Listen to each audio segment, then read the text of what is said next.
Honolulu's Chinatown is a bustling neighborhood with a history that dates back to the early 1840s, over a century before Hawaii became a state. Around this time, Chinese immigrants began moving into the area, creating a vibrant community filled with culture.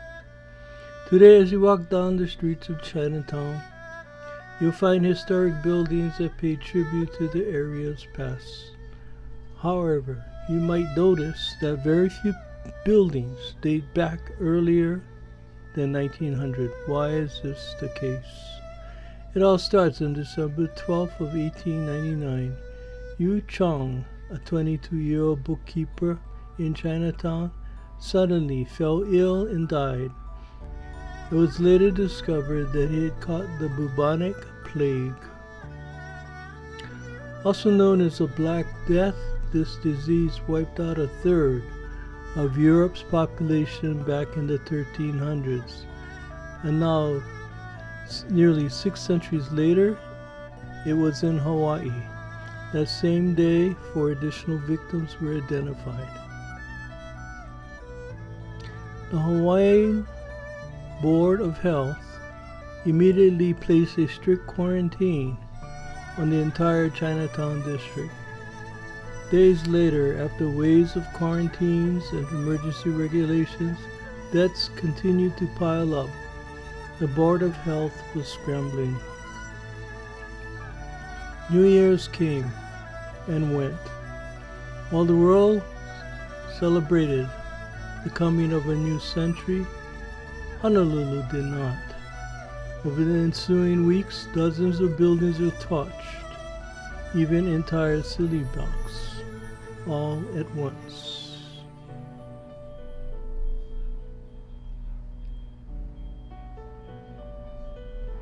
Before and after the devastating January 20th fire, the black marks on the diagram show the burned areas.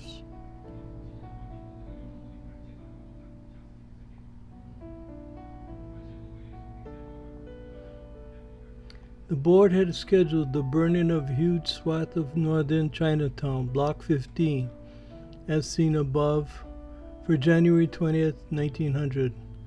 The burning brought some trade winds from the northeast, not uncommon in this region.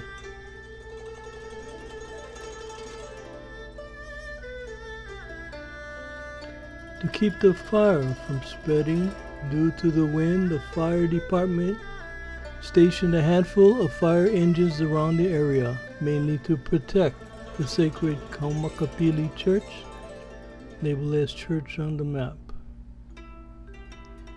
However, their efforts were in vain. The fire was set on the north side of the church and was intended to burn against the wind. However, the wind shifted ever so slightly to the east. Eventually, the church's spire lit on fire. It was too high for the hoses to reach, and despite one fireman's heroic effort to climb the spire, the building was aflame. Once the church was lit, the neighboring buildings caught quickly. The firemen were forced to retreat, abandoning fire engines in the smoke. The fire raged along Beretania Street. By the end of the day, most of Chinatown was burning.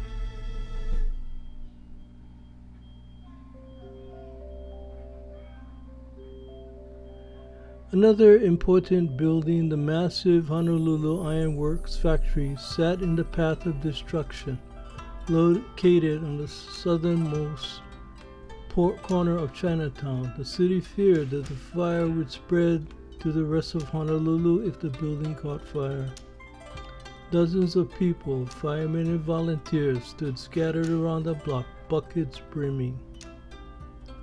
Citizens stood on the roof of the Ironworks building and kept the walls soaked with water.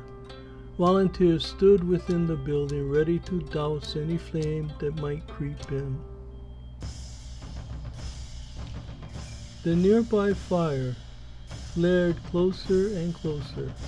The crowd waited with bated breath, smelling the smoke coming their way.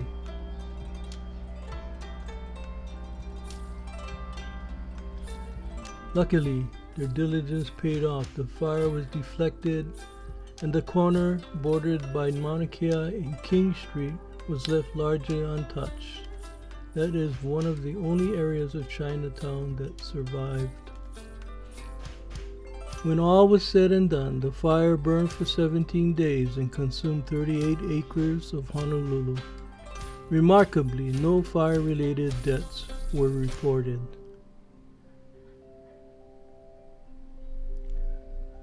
However, the battle against the plague was not over. Around 30 more controlled fires occurred over the coming weeks, luckily without incident. It was another 4 grueling months before the quarantine restrictions were lifted. After the devastation, the neighborhood's residents slowly began to rebuild. There were years of disrepair and neglect, but in 1969, Chinatown became an official historic district and was reinvigorated. Today you'll find a thriving neighborhood with trendy restaurants, flower lace stands, and art galleries.